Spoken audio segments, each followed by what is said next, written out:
और जहाँ यूथ के इस बल्ज को हमें टेक्निकल ट्रेनिंग्स के लिए, अभी देखो ये बच्चे बैठे हुए हैं, दुनिया कहाँ पहुँच गई है, आईटी का वक्त है और आप देखो कि आर्टिफिशियल इंटेलिजेंस है। मतलब अभी वो बच्चा बात कर रहा था कि ये जो फ्रीलांसर्स हैं, तो जब बच्चे अपने, अब ये सब बच्चे जो हैं ये अपने ओन पे इंडिपेंडेंटली अपनी इंडिविजुअल कैपेसिटी में मेहनत कर रहे होंगे। आप सोचो कि मुल्की लेवल पे, नेशनल लेवल पे अगर कोई गवर्नमेंट इनका हाथ पकड़ के इनको सिर्फ इनके जो एरिया में ये जाना चाहते हैं उसमें पकड़ के इनको ट्रेनिंग्स दे, ट्रेनिंग्स के बाद इनकी जॉब अपॉर्चुनिटीज हों और फिर इतनी ट्रेनिंग इनको दे इंटरनेशनल पर्सपेक्टिव से भी कि ये अगर मुल्क में रह के काम करना चाहें तो आजकल आपको पता है सब कुछ आईटी बेस्ड है, आप लोग डॉलर्स में अपनी इनकम कर सकते हो। और क्यों आपकी उम्र के बच्चे जो हैं वो क्यों माँ बाप पे डिपेंडेंट हो? उनको माँ बाप का बल्कि साथ देना चाहिए, सपोर्ट करनी चाहिए।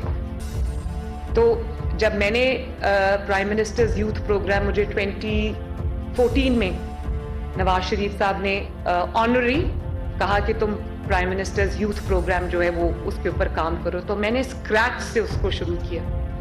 उसमें यूथ लोन्स भी हमने बच्चों को दिए, स्कॉलरशिप्स भी हमने खुद जा के यूनिवर्सिटीज़ और कॉलेजेस में लैपटॉप्स और लोन्स, जो बच्चे टेक्निकल ट्रेनिंग्स करना चाहते थे उनको हमने टेफ्टा के साथ टेक्निकल ट्रेनिंग्स उनकी कराई, उनको ट्रेनिंग्स के साथ हमने स्टाइपेंड्स दिए। उस वक्त में 12,000 रुपया स्टाइपेंड जिस बच्चे को साथ पढ़ाई के साथ साथ मिलता था, बच्चे इतने खुश थे। फिर उनकी हैंड होल्डिंग की, उनको इनक्यूबेटर्स बना के दिए।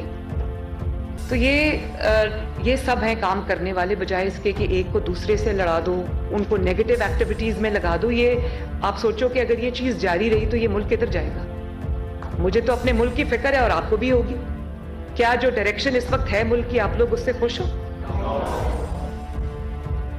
और अफसोस मुझे इस बात का है कि जो लोग यूथ के चैंपियंस बनते हैं, मैं कोई लगी लिपटी बात नहीं रखूं, यहां पर पॉलिटिकल डिस्कशन होनी चाहिए, पॉलिटिकल डिस्कोर्स होना चाहिए। अगर पॉलिटिकल डिस्कोर्स नहीं होगा पाकिस्तान की यूथ के साथ, आप उसको एक्सक्लूड नहीं कर सकते पॉलिटिकल डिस्कशन। मैं चाहती हूं कि आप लोग एक वक्त आए जब आप लोग पाकिस्तान की नेशनल डिसीजन मेकिंग में आप पार्टिसिपेट करो।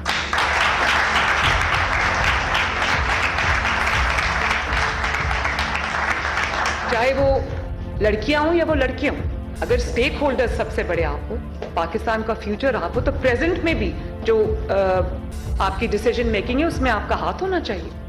और जमातों को सिर्फ यूथ का नारा नहीं लगाना चाहिए, अपनी जमातों की रैंक्स में यूथ को इंक्लूड करना चाहिए। पार्लियामेंटेरियंस में भी यूथ की सबसे बड़ी तादाद होनी चाहिए।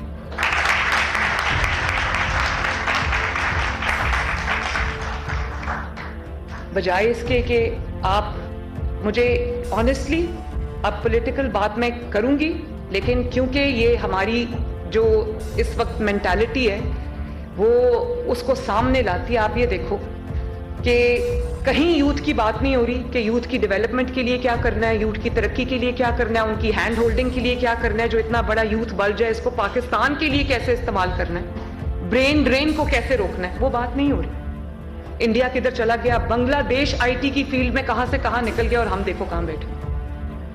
अब जो दुनिया के हालात है ना, दुनिया में वर्ल्ड वाइड रिसेशन, इकोनॉमिक मलेज ने दुनिया की डेवलप्ड कंट्रीज को भी घेरा हुआ है, कहीं पर भी जॉब अपॉर्चुनिटीज नहीं है। तो क्या पाकिस्तान को नहीं पता कि अब जॉब अपॉर्चुनिटीज उस तरह से कोई भी गवर्नमेंट नहीं दे सकती? ये जरूर है कि कभी अगर पॉलिटिकल स्टेबिलिटी आ जाए और मुल्क, जैसे CPEC आ रहा था पाकिस्तान के अंदर, तो प्रोजेक्ट्स आ रहे थे डेवलपमेंट। जब डेवलपमेंट के प्रोजेक्ट्स आते हैं, इन्वेस्टमेंट आती है, फैक्ट्रीज लगती हैं, सड़कें बनती हैं और काम होते हैं, तो उसमें जॉब अपॉर्चुनिटीज जो हैं वो पहले से ज्यादा बढ़ जाती है। लेकिन अब जॉब अपॉर्चुनिटीज उस तरह से नहीं है, पूरी दुनिया में नहीं है। इकोनॉमिक मलेज है, इकोनॉमिक रिसेशन है। तो इसलिए हमें हर बच्चे को जो अल्टरनेटिव भी देना है कि वो बच्चा अगर अपने घर बैठ के अपना छोटा सा कोई बिजनेस शुरू करना चाहता है और फाइनेंशियली इंडिपेंडेंट होना चाहता है, तो ये स्टेट की जिम्मेदारी है कि उसको उस तरह का पूरा एनवायरनमेंट जो कंड्यूसिव है वो प्रोवाइड करे। और हम क्या कर रहे हैं? खुद हम घर में छुप के बैठे हुए हैं और हम कौम के बच्चों को मार खाने के लिए सड़क पे छोड़ा हुआ।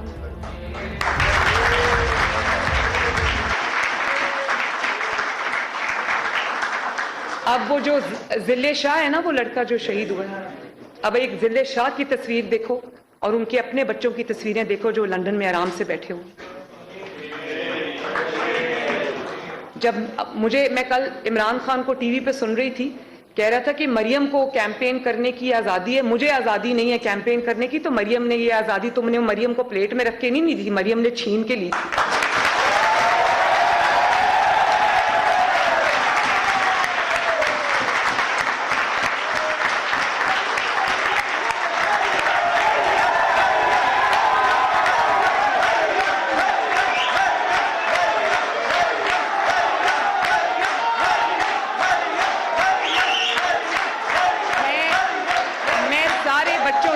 मैं एक सवाल पूछना चाहती हूं। जो इमरान खान का 4 साल का दौर था, उसमें जितनी बदतरीन विक्टिमाइजेशन मेरी हुई, मेरी जमात की हुई, नवाज शरीफ साहब की हुई, ये भी हमारे ऊपर 144 लगाते थे, ये भी हमारे ऊपर जो है वो पाबंदियां लगाते थे। सिर्फ पाबंदियां नहीं लगाते थे, जब दूसरी दफा मुझे अरेस्ट किया उसमें सिर्फ मैं वो जज जो अरशद मलिक साहब थे, उनकी वो वीडियो आ गई थी बाजार में, जिसमें पता चला कि उन्होंने कहा कि नवाज शरीफ के खिलाफ मेरे से जबरदस्ती फैसला लिया गया।